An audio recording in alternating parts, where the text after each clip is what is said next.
We are picking up in Mark the 5th chapter, beginning at verse 1.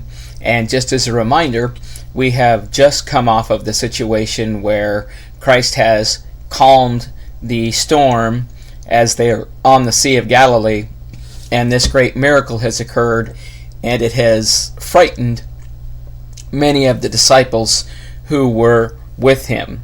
So we're going to pick up in chapter 5. We'll read the first 20 verses and then begin to go back and reread them in sections and discuss what they have to mean for us.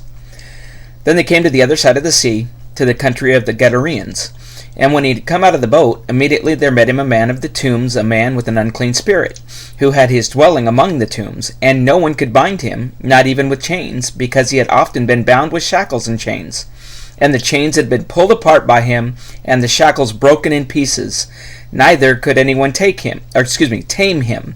Verse 5, And always night and day he was in the mountains and in the tombs, crying out and cutting himself with stones. But when he saw Jesus from afar off, he ran and worshipped him. And he cried out with a loud voice and said, What have I to do with you, Jesus, Son of the Most High God? I implore you to by God that you do not torment me. For he had said to him, Come out of the man, unclean spirit. Verse 9, Then he asked him, What is your name? And he answered, saying, My name is Legion, for we are many. And he begged him earnestly that he would not send them out of the country. Now a large herd of swine was feeding there near the mountains. And all the demons begged him, saying, Send us to the swine, that we may enter them. Verse 13, At once Jesus gave them permission. Then the unclean spirits went out and entered the swine. There were about 2,000. And the herd ran violently down the steep place into the sea, and drowned in the sea. Now those who had fed the swine fled, and they told it in the city and in the country. And they went out to see what it was that had happened. Verse 15, They came to Jesus and saw the one who had been demon-possessed, and had the legion sitting and clothed and in his right mind, and they were afraid. And those who saw it told them how it happened to him who had been demon-possessed, and about the swine. Then they began to plead with him to depart from their region. Verse 18, And when he got into the boat, he who had been demon-possessed begged him that he might be with him. However, Jesus did not permit him, but said to him, Go home to your friends, and tell them what great things the Lord has done for you, and how he has had compassion on you. And he departed and began to proclaim in Decapolis all that Jesus had done for him, and all marveled. And so we see here, again, this is going to be another in the great miracles that Jesus performs. In verses 1 and 2, once again, we read, They came to the other side of the sea, to the county of the Gadarenes, and when he had come out of the boat, immediately there met him out of the tombs a man with an unclean spirit. So some of the phrases that we want to pay attention to. Out of the tombs, this was viewed as an unclean place to the Jews. This is where the dead bodies were kept. And this man was living among those dead and decaying bodies. And so we can see, that just helps us to understand the nature of just how bad this man's particular situation was. When it speaks of an unclean spirit, they're talking about the demon that is possessing the man. And I want to make a quick word of reference here before we go forward. And that is, we do understand that there were times in past where men were in fact possessed by demons, where God allowed for demons to be a part of this earth. We also understand that there was a time when Christ was on this earth, and he had power to overcome the demons, and the apostles were on this earth, and they had power to perform miracles. There is no longer any performing of miracles, because what had been done is what needed to be done for our understanding. Therefore, there is no reason, just as there are no more miracles, there is no reason for God to allow for demons to exist any longer. They existed simply so that Christ could show his power over the demons, could show how great he was in spirit and strength, and that he truly was the Son of God. And I don't believe today that there are demon-possessed people, just as I know today there are no more miracles being performed. Again, a side note, it's something that may come up when the idea of unclean spirit or demon comes up as you're studying with someone. It may take you into various different studies. I would encourage you to be either prepared for that possibility and have some thought on demons, or to, if it comes up, let the person know that this is not the time that you're ready to go ahead and discuss that you can look at that at a later time. But what we want to focus on is simply what we're looking at in these 20 verses. So, moving forward, verses 3 through 5, we read again, who had his dwelling among the tombs, and no one can bind him, not even with chains, because he had often been bound with shackles and chains, and the chains had been pulled apart by him, and the shackles broken in pieces, neither could anyone tame him. And always night and day he was in the mountains and in the tombs, crying out and cutting himself with stones. This idea of no man can bind him shows the incredible supernatural strength that this man possessed. This was not an ordinary situation. This was strength that was actually supplied by the demons that had possessed him. And so he had been bound with shackles and chains, but he simply broke them to pieces. There was nothing that they could do to control him. And night and day, he was in torture and in pain. He would cut himself with stones because of these demons inside him, because of what they were doing to his mindset and what they were doing to him. It was causing him to suffer and to be in pain and to actually harm himself physically. This idea of stones is that they were probably something that was sharpened to a point where he could actually get in and use them like we would use a knife today to cut his flesh. So again, we see the really deplorable situation that this man is actually in. As we read further in verses 6 through 9, the first thing we see is, but when he saw Jesus from afar, he ran and worshipped him. So one of the things that we can recognize, or that we can point out, is this person recognizes who Jesus is. This man runs to Jesus despite the fact that he hasn't been receiving help or hasn't been allowing for any to help him in his situation. Yet he runs to Jesus. And he cried out with a loud voice and said, "What have I to do with you, Jesus, Son of the Most High God? I implore you by God that you do not torment me." For he said to him, "Come out of the man, unclean spirit." And he asked him, "What is your name?" And he answered, saying, "My name is Legion, for we are many." So this question of what have I to do with the Son of the Most High God is an acknowledgement that these demons recognized Jesus' deity. They recognized that he was the Son of God. And this phrase, Most High God, was a title that was often used by Jew and Gentile to identify the one true God of Israel. So the demons know who it is that they are encountering. They recognize who the Christ is. And they make the expression, "I implore you by God that you do not torment me." So this demon recognizes the power that Christ has, that Christ could do something. And the demons, they don't want to leave the host that they possess. Once they are in a body, they don't want to be set loose.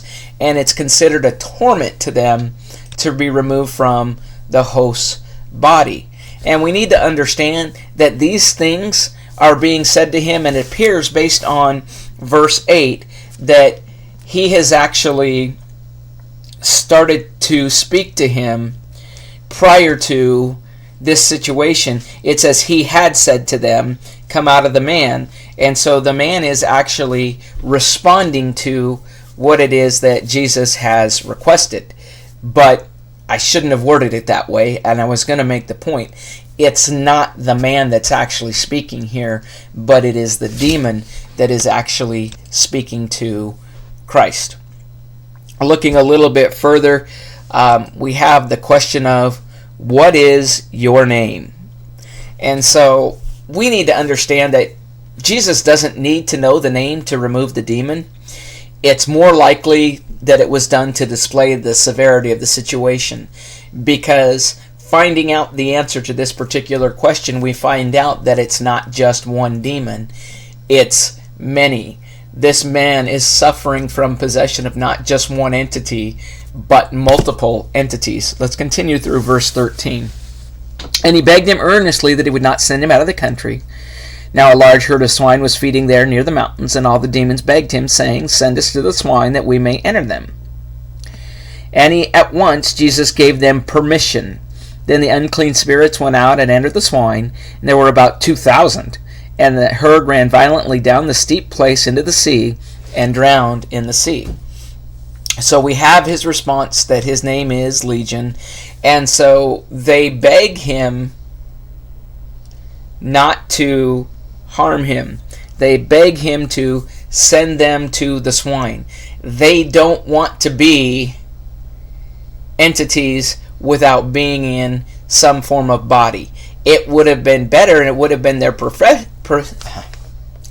it would have been their preference to have remained in the man's body, but rather than to just have them scattered out with no body and no entity to be in, they requested that he put them into the swine.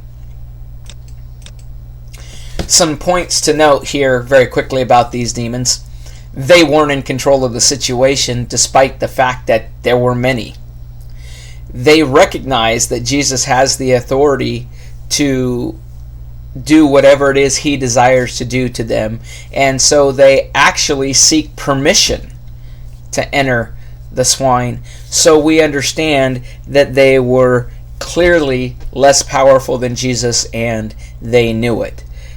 Look at the wording that we see in verse 13, where it says, At once Jesus gave them permission.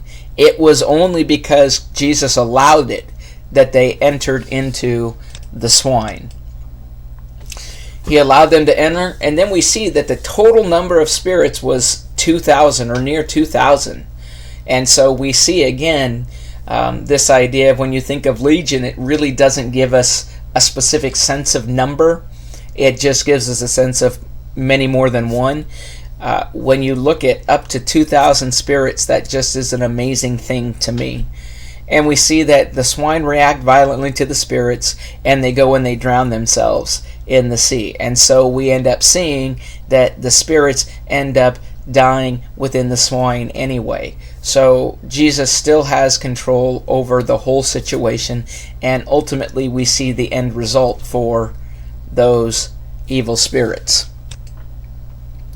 Verses 14 through 17, those who fed the swine fled, and they told it in the city and in the country, and they went out to see what it was that had happened.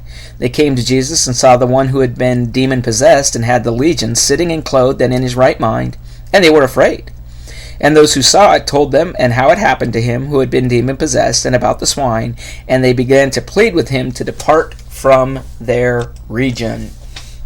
So we have this situation where there are those that are supposed to be feeding and watching the swine as they are up on this mountain, and they see what's taking place. They see their animals start to behave violently and to run into the water, and they see them start to drown themselves. And so they go and they flee the situation. They tell of what they've seen, and many come back to see what's going on. And what do they find? They find Jesus, and with him they find the man sitting, not running around violently, not being needed to be held or chained as he had been in the past, but sitting there, fully clothed, in his right mind. What a difference between the violent man who couldn't in any way be tamed, who cried day and night and cut himself. They see now a man fully in his right mind. They see a man now who is no longer demon-possessed. They see a man who has been fully healed by Jesus. And we see the same reaction to this miracle as to the reaction that was seen after Jesus calmed the sea, when he calmed the storm. The people became scared, and those that came and saw this not the disciples that he had with him, but those that saw this, wanted him to leave. They didn't know how to deal with or how to accept or understand this great man and his great power, so they choose to run him off, basically, or ask him to go. Verses 18 through 20, when he got into the boat, he who had been demon-possessed begged him that he might be with him. However, Jesus did not permit him, but said to him, "Go to your friends, tell them what great things the Lord has done for you, and how he has had compassion on you." And he departed, and he began to proclaim in Decapolis all that Jesus had done for him, and all marveled. And so we see here that they have desired that Jesus leave the region, and so he prepares to leave. He gets in the boat, and the man whom Jesus has healed actually begs to be with him. He is grateful for what Jesus has done for him. He recognizes the power, the strength, and who Jesus is, and so he wants to be near him. But Jesus doesn't allow this. He tells him to go and tell his friend the great things that have been done for him. So Jesus says, you're not going to come with me, but share the good news of what's happened in your life. Share the good news of what Jesus did for you. Share the good news that Jesus healed you. You hear that terminology that I'm using, and you understand, if you're a member of the Lord's church, the mindset and the concept behind this for us today, and the idea that the great things Christ has done for us, we need to share with others. The healing that he has given us needs to be something that we share with others in the world. And we see the man did as Jesus said, and we see that he spoke to many. This idea of the Decapolis is the idea of 10 cities. And so we see that he has gone out, that he has shared his experience, and people are marveled at what Jesus has done. We're going to go ahead and stop our study here. We will move into yet another great miracle performed by Jesus in our next segment. I encourage you to go back and to study verses 18 through 20 and take a look at what you have learned, and I encourage you to go through and read the remaining verses in the book of Mark in preparation for what we will be looking at in our next study. Thank you.